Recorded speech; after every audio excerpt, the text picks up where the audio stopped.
Part 1. Battle of the Builders. Luma led Jasper to the highest peak in all of Skybound, where a great battle raged between the Builders of Light and the Stealers of Dreams. The Foglings, huge shadowy figures, loomed over the cloud cities, sucking brightness out of everything they passed. But whenever they neared a child's dream, they were met by a shining army of imagination. The battle seemed endless, but Jasper knew he had to try. Using everything he learned, he rebuilt a shattered whale with windpipe laughter. He wrote jokes to power a rainbow bridge and drew pictures of bravery for a scared young builder. But though the battles were won, the Foglings kept coming. Jasper asked Luma, "What if we run out of dreams?" "You haven't used your biggest one yet," Luma said, handing him a star-shaped seed. "This is the seed of belief. Plant it in the heart of Skybound and watch it grow." Trusting Loomis, Jasper flew to the center of Skybound, where hope and creativity flowed like waterfalls.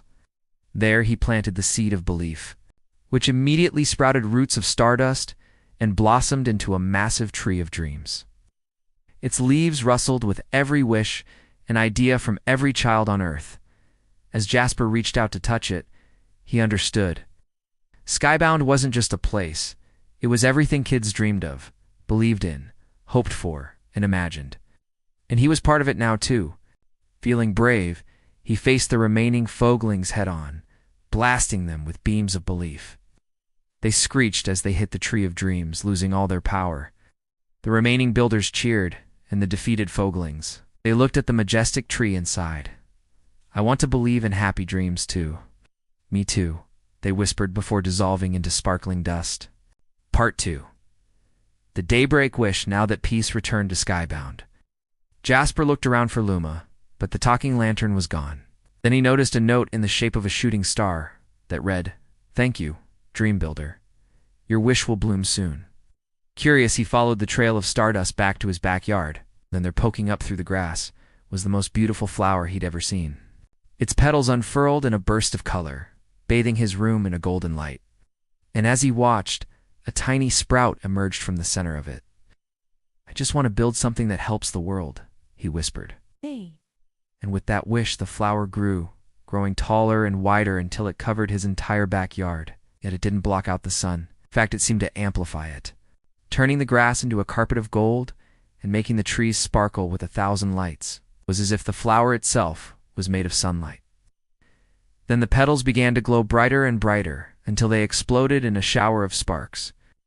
Showering his backyard with glittering seeds, he watched as these seeds flew away and landed in the hearts of people who needed a little extra sunshine. A grumpy old man tending his garden, a young girl watering her wilted flowers, family gathered in their backyard for dinner. And as they scattered, Jasper realized that each seed contained a bit of Skybound magic, enough to make each day just a little bit better. Then suddenly Luma reappeared, gently floating down from the sky.